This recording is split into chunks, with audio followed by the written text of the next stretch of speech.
계속해서 광주 전남권이었습니다. 어제 하루 광주 전남의 코로나19 신규 확진자가 모두 119명으로 집계됐습니다.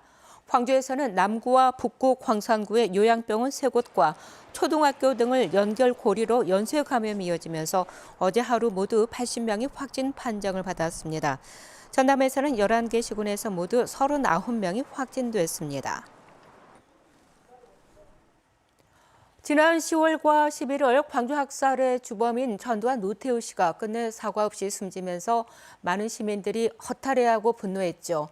학살의 주범은 사라졌지만 5.18 진상규명을 위한 과제는 산적해 있습니다. 보도에 김혜린 기자입니다. 군사 반란으로 권력을 장악하고 광주를 짓밟은 뒤 대통령의 자리에 오른 전두환. 5.18에 책임이 없다던 전 씨는 사과를 요구받으면 되레 호통을 치며 학살의 책임에 모르쇠로 일관했습니다. 사죄 한마디 없이 숨진 전 씨에 앞서 신군부의 2인자였던 노태우 씨도 세상을 떠났습니다. 노 씨도 진실을 밝혀달라는 광주의 외침을 철저히 외면했습니다. 말년에 아들인 노재현 씨가 5.18 묘지를 참배하며 사죄 행보를 이어갔지만 진정성 없는 대리사죄라는 비판이 쏟아졌습니다. 희생된 분들 또 영령들 유가족들 제가 항상 죄송한 마음을 가지고 있고 또 그분들의 명복을 빌고 전 씨와 노 씨가 차례로 숨지면서 5.18 진상규명 작업은 차질이 불가피해졌습니다. 5.18 진상규명조사위원회는 출범과 동시에 전두환 노태우 씨에 대한 다각적인 조사 계획을 세웠지만 결국 제대로 된 조사 한번 하지 못했고 신군부 핵심 인물들에 대한 몇 차례 방문 조사는 의미 있는 결과를 얻지 못했습니다. 여전히 발포 명령 문제 그리고 행불자, 안매장 문제들은 전혀 풀리지 않고 있습니다. 오히려 더 철저한 진상규명을 통해서 5.18의 진실이 좀 밝혀지고 끝내 사과 없이 떠난 전두환과 노태우. 학살의 주범은 사라졌지만 80년 5월 시민을 겨눈 사격을 누가 지시했는지, 사라진 행불자들은 어디에 있는지 밝혀야 할 과제는 산적해 있습니다. KBS 뉴스 김혜린입니다. 법원이 어등산 관광단지 우선 협상 대상자 선정을 취소한 광주시 결정에 손을 들어줬습니다. 광주지법 행정 1부는 서진건설이 광주시를 상대로 제기한 어등산 관광단지 우선 협상 대상자 선정 취소 처분 효력 정지 신청을 기각했습니다. 광주시는 사업비 규모 등을 놓고 건설사 측과 이견을 좁히지 못하자 지난 8월 서진건설의 우선 협상자 지위를 박탈했습니다. 광주시는 본안 소송 결과를 기다리지 않고 이번 결정을 토대로 공공개발 등 사업 방식을 원점에서 재검토할 방침입니다.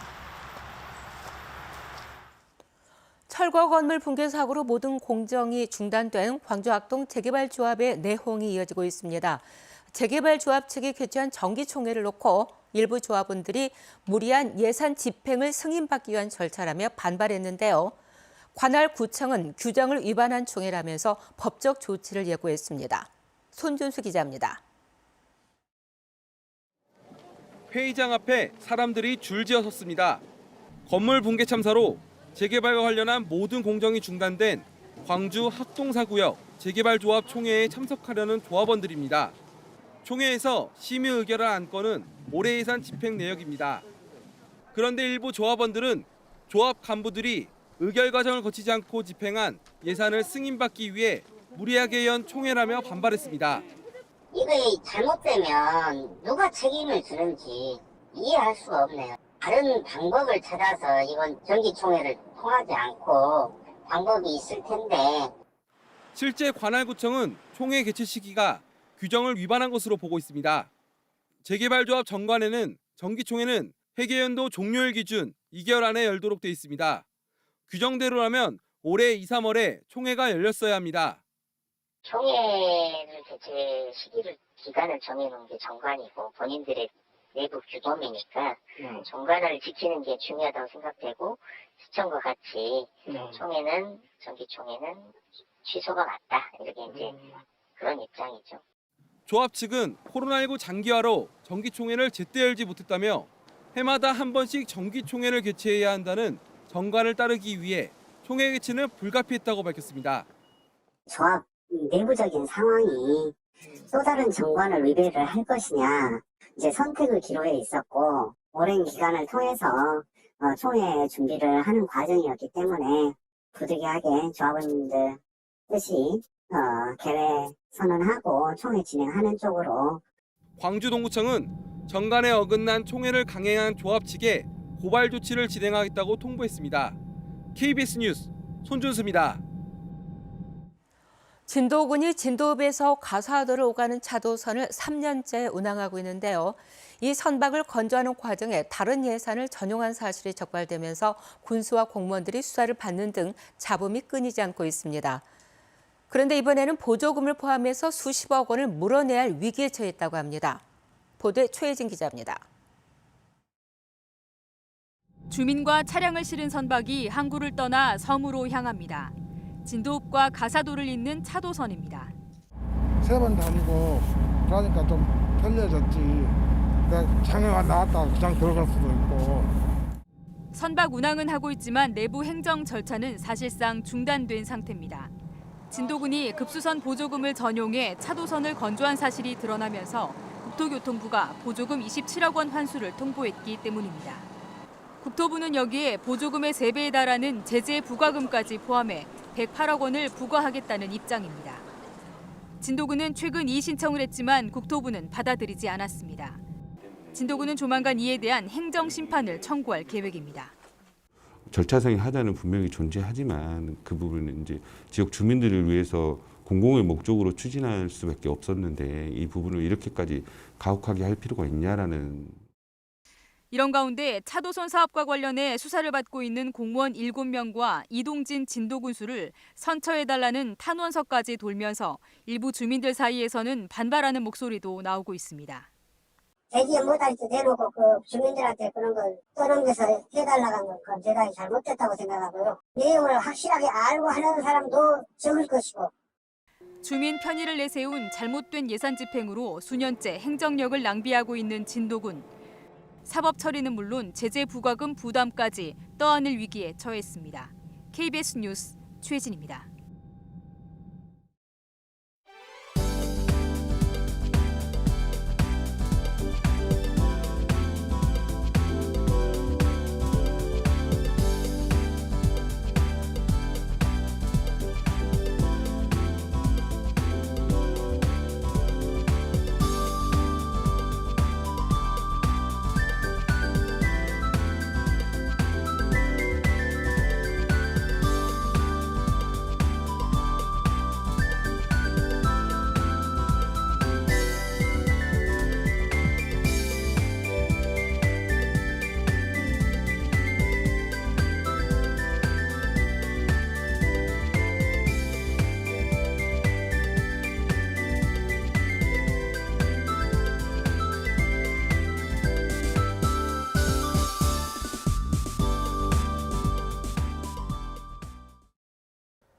추위 대신 다시 미세먼지가 말썽입니다. 초미세먼지가 유입이 되고 있는데요. 오늘 광주 전남의 초미세먼지 농도 나쁨 단계 예상됩니다. 오늘까지는 큰 추위는 없겠습니다. 광주의 아침 기온이 0.6도에서 시작했고요. 한낮 기온 9도까지 올라 어제보다도 조금 더 높겠습니다. 다만 내일 오후부터는 찬 공기가 유입되면서 기온이 떨어지기 시작하겠고요. 금요일과 토요일에는 아침 기온 영하 5도 이하로 내려가면서 세미 한파가 찾아오겠습니다. 내일 새벽부터는 눈이나 비가 내리겠습니다. 모레 오전까지 특히 광주와 전남 북부 지역을 중심으로는 최대 10cm의 많은 눈이 내려 쌓일 수 있겠습니다. 피해 없도록 대비 잘하셔야겠고요. 남부 지역도 1에서 5cm의 눈이나 약한 비가 내리겠습니다. 다음 자세한 지역별 날씨입니다. 오늘 구름 많겠고요. 아침 기온은 대부분 지역이 어제와 비슷합니다. 낮 최고 기온은 여수 10도, 보성 9도로 어제보다 1, 2도가량 높겠습니다. 목포의 낮 최고 기온 8도, 강진과 완도 10도까지 오르겠고요. 신안을 비롯한 그 외 도서 지역도 9도에서 10도까지 오르겠습니다. 서해남부 전해상은 풍랑 예비특보가 발표가 됐습니다. 오늘 오후부터 바람이 강해지고 물결이 최고 3m로 거세게 일겠습니다. 일요일에는 기온이 평년과 비슷해지겠지만 눈이나 비가 내리겠습니다. 날씨였습니다. 다음은 희망 2020의 나눔 캠페인 이웃돕기 성금을 보내주신 분들입니다.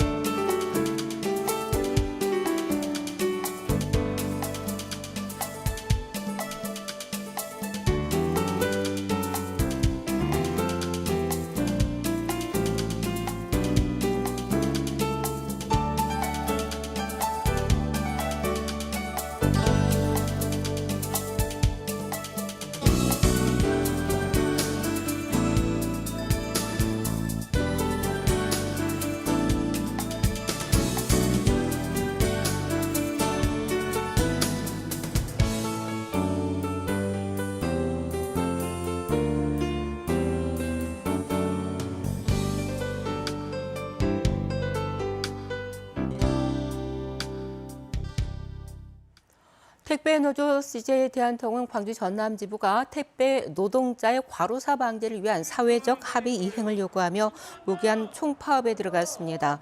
노조는 사회적 합의에 따라 택배 노동자의 처우 개선을 위해서 인상된 택배 요금이 택배 노동자들에게 분배되지 않고 있다며 사측을 규탄했습니다.